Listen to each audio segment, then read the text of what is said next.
Alright, welcome back. This has been like the fifth time I think this thing crashed, but I think it's mostly because of OBS and my new system.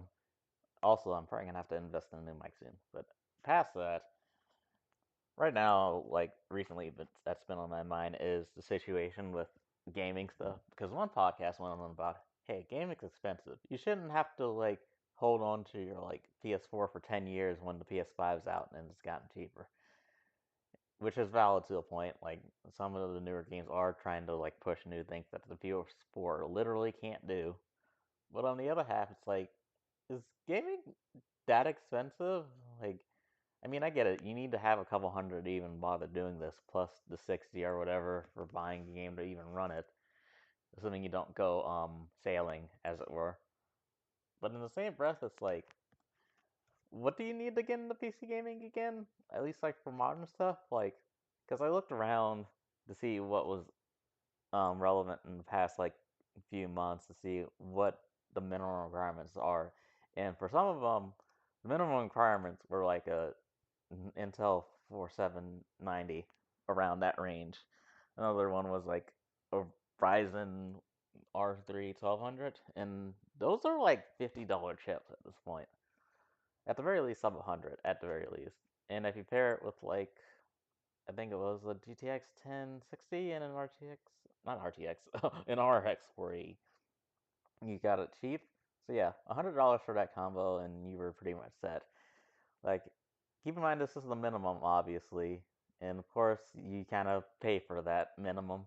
But still, that's pretty cheap to get in compared to like the usual meme of like paying an arm and a leg to get into PC gaming. The other side is the hardware, obviously, or even though we're talking about it right now.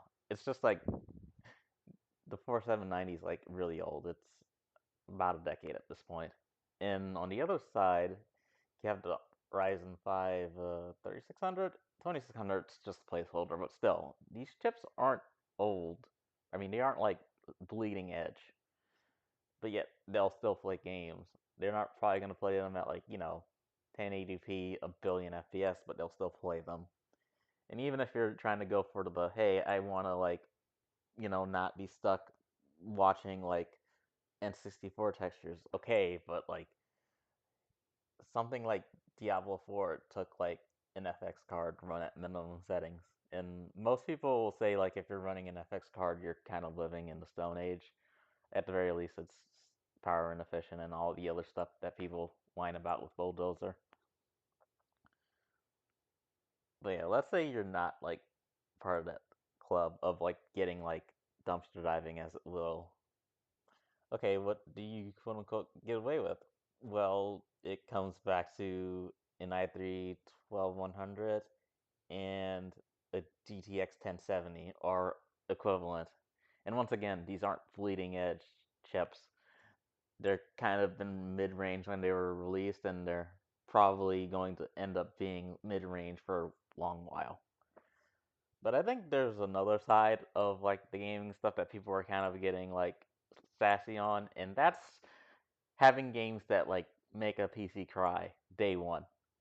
This kind of blew up since Monster Hunter Wilds got released, and their minimum requirements were an R5 3600 and RX 6600 to play at 1080p 60, but with upscaling. So it can't even run those specs out the gate. And this is where some people were going to go, oh, I'm going to. I lost my place. But this is where people would go, oh, this is why consoles are so much better. But remember, like, consoles have been doing upscaling tricks for years. They've been doing it since the PS4 Pro. So when you're at that point, it's like, why would you even bother spending like $500 on a console that can't even perform?